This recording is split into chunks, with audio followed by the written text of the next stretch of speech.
तो चलिए आप सब मेरे साथ जुड़ जाइए, क्योंकि आपको पता है ना, मिडिल एजुकेशन क्लास 10th के बच्चों के लिए धमाकेदार कंटेंट लेकर के आता है। देख यार, मैं तेरे को बता देता हूँ, अर्धवार्षिक परीक्षा ना तेरे दो सेटों में आएगा। ठीक है, एक रहेगा सेट नंबर ए और दूसरा रहेगा तेरा सेट नंबर बी। तेरे को पता है दोनों सेट में ना डिफरेंट टाइप ऑफ क्वेश्चंस रहेंगे, मतलब दोनों सेट में अलग अलग प्रश्न देखने को मिलेगा। एंड मिडिल एजुकेशन तेरे लिए क्या कर रहा है, देख, मैं सामाजिक विज्ञान को बहुत अच्छे से पढ़ाया हूँ, डेली लाइव क्लासेस लेता था। तेरे सोशल साइंस को मैंने अच्छे से कवर किया है। अब भाई यार, तू नहीं पढ़ा तो इसमें तेरी गलती है ना, लेकिन ठीक है, टेंशन क्यों ले रहा है। नहीं पढ़ाई किया ना, कुछ भी नहीं पढ़ाना, बस तू मिडिल एजुकेशन के मात्र 2 वीडियो को देख लेना।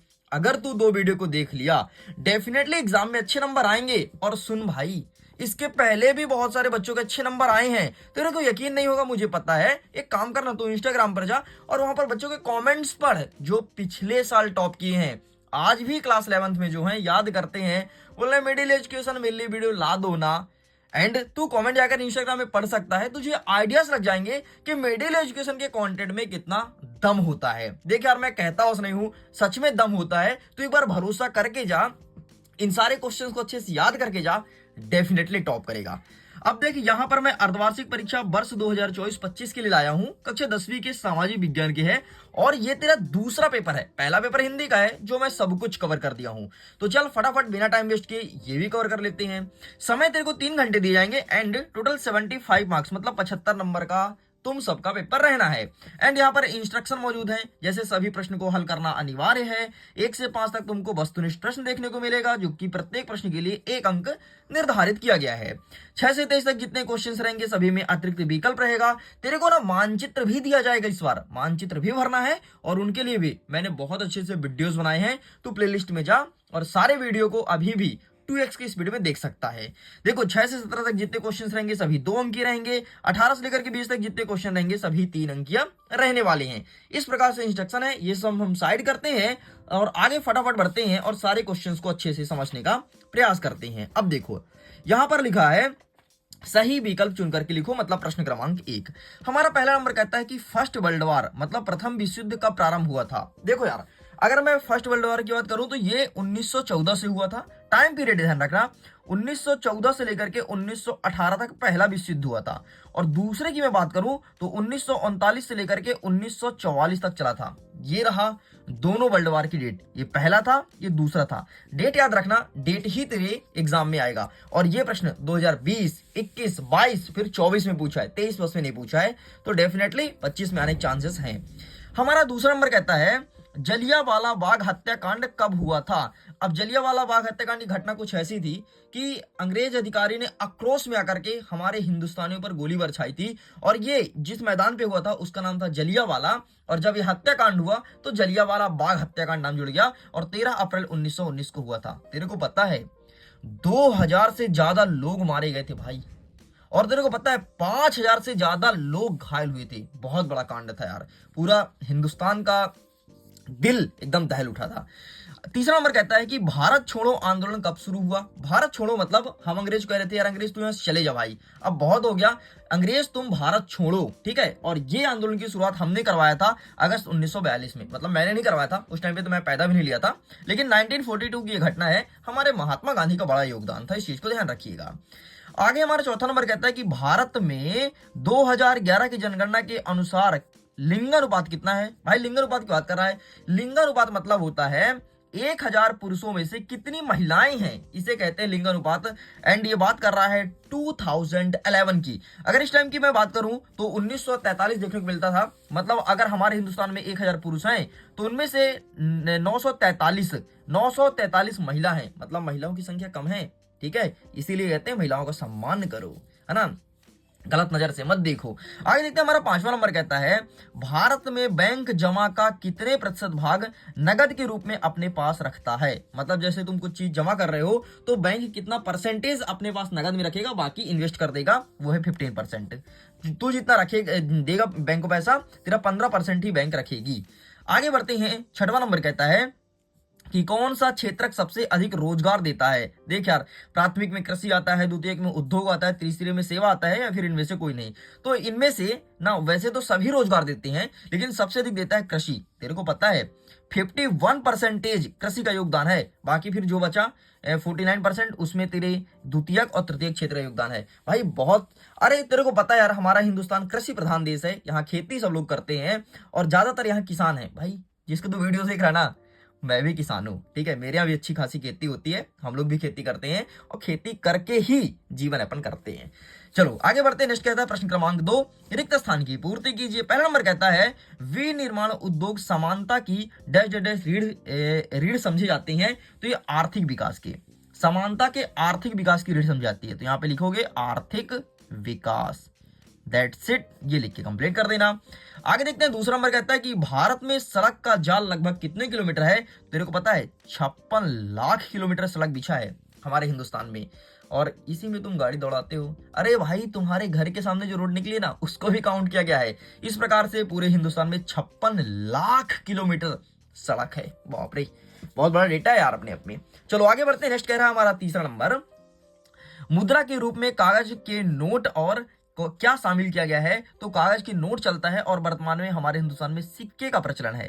तेरे को पता है 1 रुपए 2 रुपए के सिक्के बंद नहीं हुए हैं, लेकिन यहाँ पर लोग ले नहीं रहे हैं। वो कहते हैं सिक्के बंद हो गए हैं, बंद नहीं हुए हैं। अगर तुम कंप्लेन करोगे ना तो इनके खिलाफ भाई बड़ा एक्शन लिया जाएगा, क्योंकि कोई मुद्रा बंद नहीं हुई है, बस हाँ इनकी वैल्यूएशन कम हो गई है, इसलिए लोग बाग इसे अवॉइड करते हैं लेने से। पांचवा नंबर कहता है संविधान का रखवाला किसे कहा जाता है। तो संविधान का रखवाला सर्वोच्च न्यायालय कहते हैं, ठीक है, सर्वोच्च न्यायालय। अच्छा सर्वोच्च न्यायालय कहाँ है तेरे को पता है क्या? अगर पता है तो कमेंट सेक्शन में लिखना जरूर। अगर तू सही आंसर देगा ना तो मिडिल एजुकेशन तेरे को अपना हार्ट निकाल के देगा। अरे वैसा हार्ट नहीं रही, कमेंट में हार्ट। अच्छा सुनो, अगर तुमको मिडिल एजुकेशन के वीडियोस बहुत अच्छे से समझ आ रही हो, पसंद आ रहा हो, तो तुम लाइक कर सकते हो यार, दिल से करना, और अपने मित्रों के साथ शेयर भी करना। इसके बाद चैनल को सब्सक्राइब करके एक घंटी होगा ना, उसे जरूर दबा लेना।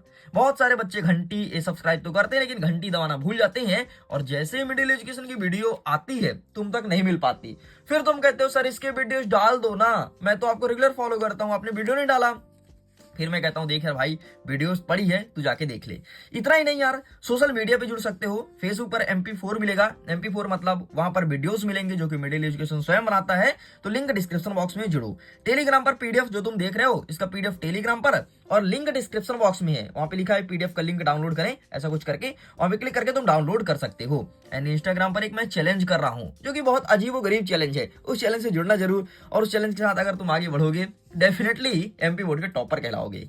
आगे बढ़ते हैं। हमारा दूसरा नंबर कहता है कि काली मृदा डैश डैश फसल के लिए उपयोगी होती है। तो काली मिट्टी सबसे अधिक कपास के फसल के लिए उपयोगी होती है। कपास, कॉटन जैसे कपड़े बनते हैं, और गर्मी में कॉटन के कपड़े पहने जाते हैं।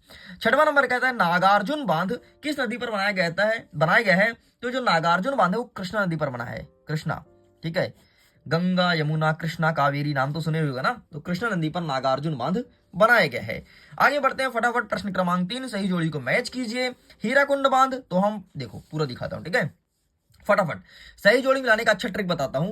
हीराकुंड बांध सपोज करके मुझे नहीं पता, तो भाई हीराकुंड बांध क्या लार्ड कर्जन घर में बनेगा, क्या सन में बनेगा, क्या पश्चिम बंगाल में बनेगा, या फिर कर्नाटका में, या फिर संकटग्रस्त, या फिर महानदी। अरे भाई बांध है तो नदी पे बनेगा ना, तो महानदी से मैच कर दी। थोड़ी दिमाग लगाना पड़ेगा सही जोड़ी में, सारी सही जोड़ी कर जाओगे।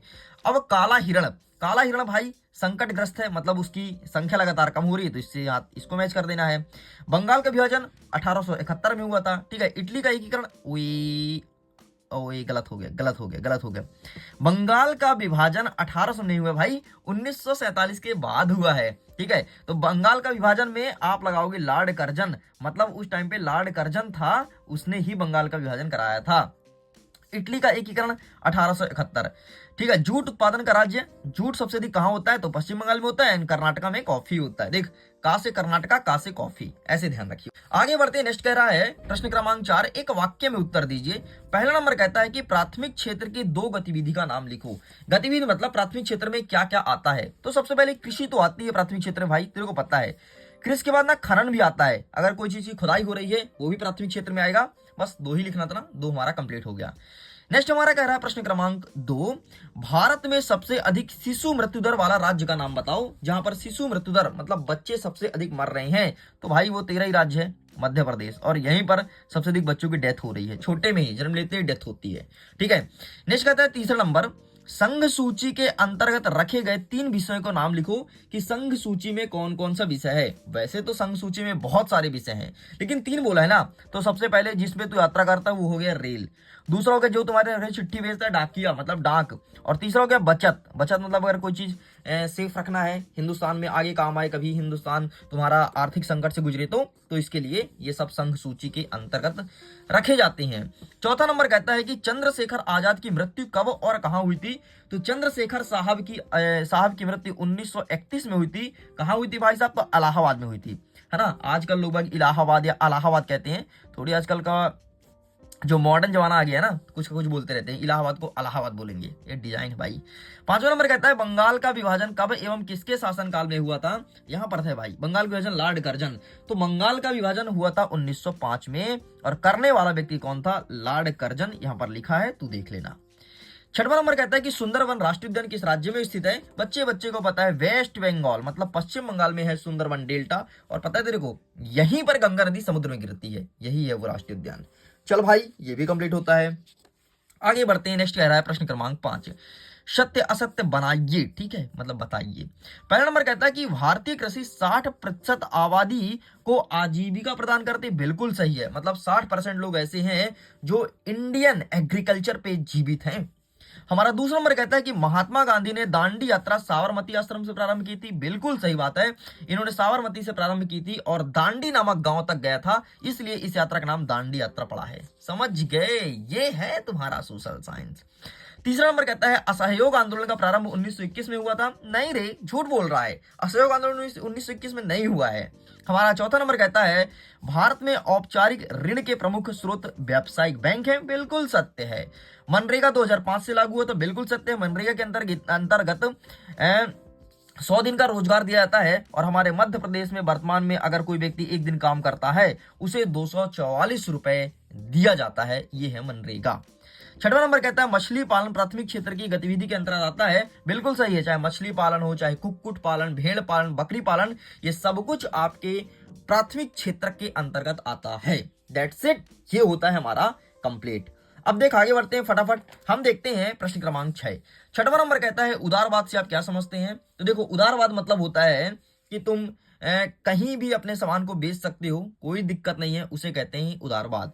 नेक्स्ट कहता है नेहरू रिपोर्ट कब प्रस्तुत की गई, इस रिपोर्ट की विशेषताएं। तो इन सब क्वेश्चंस को एक नेक्स्ट पार्ट में कवर करेंगे। जल्दी लेकर के आएगा मिडिल एजुकेशन पार्ट नंबर 2, जिसमें प्रश्न क्रमांक 6 से लेकर के आगे क्वेश्चंस को कवर किया जाएगा। वीडियो पसंद है तो वीडियो को लाइक करिएगा, अपने मित्रों के साथ शेयर कीजिएगा, पहली बार आए चैनल को सब्सक्राइब जरूर कीजिएगा। Okay, bye bye.